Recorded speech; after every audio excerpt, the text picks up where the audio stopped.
अस्सलाम वालेकुम। आज की वीडियो में हम करेंगे एक्सरसाइज 6C। ये है जो mathematics book 2D2 7th edition जो न्यू एडिशन आया उस एक्सरसाइज है ये। और इसका हम करेंगे जी क्वेश्चन नंबर 11। इससे जो पिछले जितने भी क्वेश्चन हैं वो मैं अपनी पिछली वीडियोस में करवा चुकी हूँ, उनका लिंक मैं डिस्क्रिप्शन में दे दूँगी, आप वहाँ से देख लीजिएगा। और अगर अभी तक आपने मेरा चैनल सब्सक्राइब नहीं किया तो इसको सब्सक्राइब कर दीजिए और बेल आइकन को लाजमी प्रेस कीजिएगा ताकि आपको न्यू आने वाली वीडियोस के बारे में पता चल सके। तो स्टार्ट करते हैं। हमारे पास है क्वेश्चन नंबर 11 है। Question number 11। क्वेश्चन नंबर 11 है जी हमारे पास के given that a is equals to under root 3b plus c divided by b minus c। इसका फर्स्ट पार्ट है जी हमारे पास make b the subject of the formula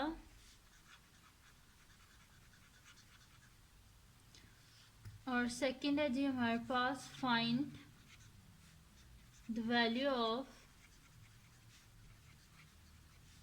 b when a is equals to 2 and c is equals to 5। ठीक है जी। तो हमारे पास क्या given that a is equals to under root 3b plus c divided by b minus c। First part है make b the subject of formula, second part है find the value of b जबकि a और c की वैल्यू हमारे पास given है। तो स्टार्ट करते हैं इसका सोल्यूशन। सबसे पहले हम जो है इसका फर्स्ट पार्ट कर लेते हैं। हमारे पास क्या है जी a is equals to under root 3b plus C divided by b minus सी।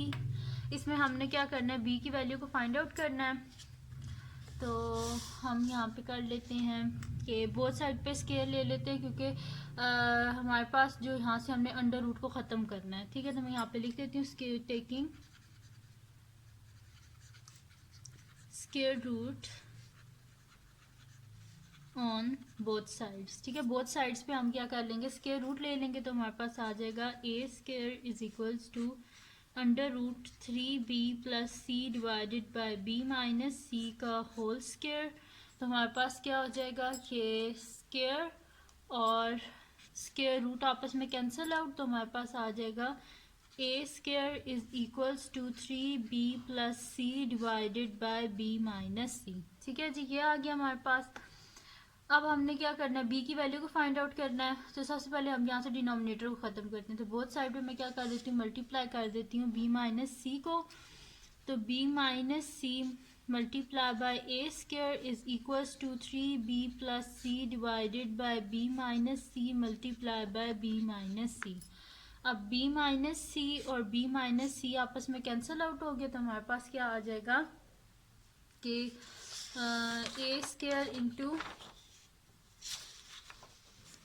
हमारे पास आ जाएगा जी A square into B minus C is equals to 3b plus C. ठीक है जी, ये आ जाएगा हमारे पास।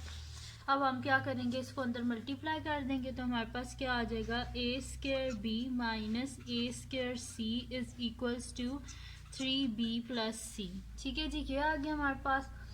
अब हम क्या करते हैं, बी वाले टर्म्स को अलहदा कर लेते हैं और बाकी जो रिमेनिंग टर्म्स हैं उनको अलहदा कर लेते हैं। जैसे कि यहाँ पे हमारे पास 3b है ना, तो हम इसको इस साइड पे लाना है। तो इस साइड पे लाने के लिए हम क्या करेंगे, यहाँ से बोथ साइड से क्या कर देंगे, माइनस 3b। तो मेरे पास हो जाएगा A square B minus A square C minus 3b is equals to 3b plus C minus 3b। ठीक है, 3b और 3b आपस में कैंसिल आउट। तो हमारे पास क्या हो जाएगा जी, A square B minus A square C minus 3b is equals to C आ गया हमारे पास।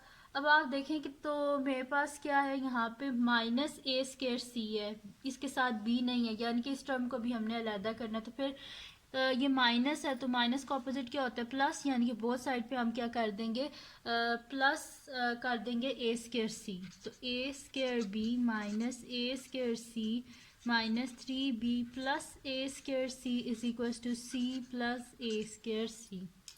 अब ये दोनों आपस में क्या हो गए, कैंसिल आउट हो गए। तो हमारे पास क्या हो जाएगा, A square B minus 3b is equals to C plus A square C. ठीक है, अब हमें b का आंसर चाहिए तो हम यहाँ से b को कॉमन ले लेते हैं, तो हमारे पास क्या आ जाएगा, A square minus 3 is equals to C plus A square C.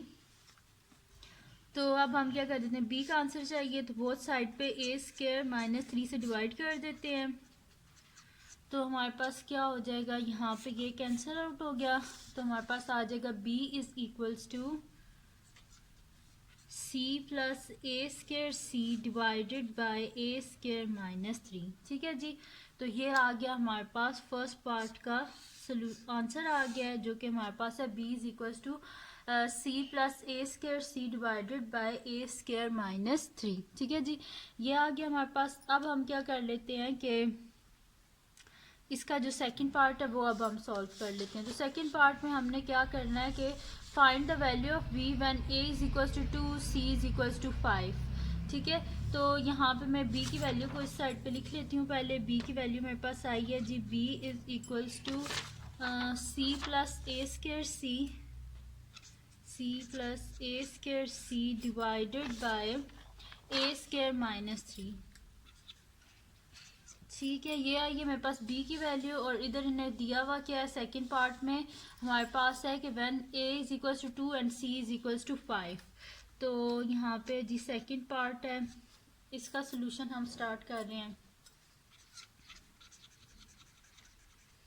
तो when a is equals to 2 and c is equals to 5। ठीक है जी, तो हमारे पास क्या है, b is equals to C plus A square C divided by A square minus 3 है हमारे पास। इसमें बस वैल्यूज़ को पुट कर देते हैं, तो b इज इक्वल्स टू सी की जगह उसकी वैल्यू 5 प्लस a की जगह उसकी वैल्यू 2 का स्क्र, साथ में c की वैल्यू 5 डिवाइडेड बाय a का स्क्र यानी कि 2 का स्क्र माइनस 3।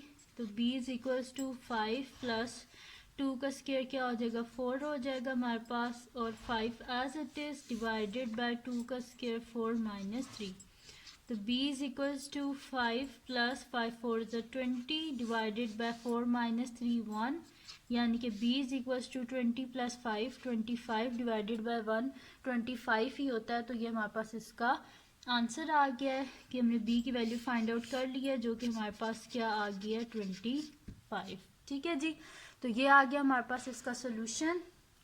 तो ये थी जी आज की वीडियो, जिसमें मैंने सॉल्व किया एक्सरसाइज 6C का क्वेश्चन नंबर 11। तो अगर ये वीडियो आपको पसंद आई हो तो इसको लाइक कीजिएगा, मेरे चैनल को सब्सक्राइब कीजिएगा और बेल आइकन को लाजमी प्रेस कर दीजिएगा, ताकि आपको न्यू आने वाली वीडियोस के बारे में पता चल सके। और अपने फ्रेंड्स के साथ भी इस वीडियो को शेयर कीजिएगा और उनको भी बोलेगा वो सब्सक्राइब कर दें, और दुआओं में याद रखिएगा। अल्लाह हाफिज़।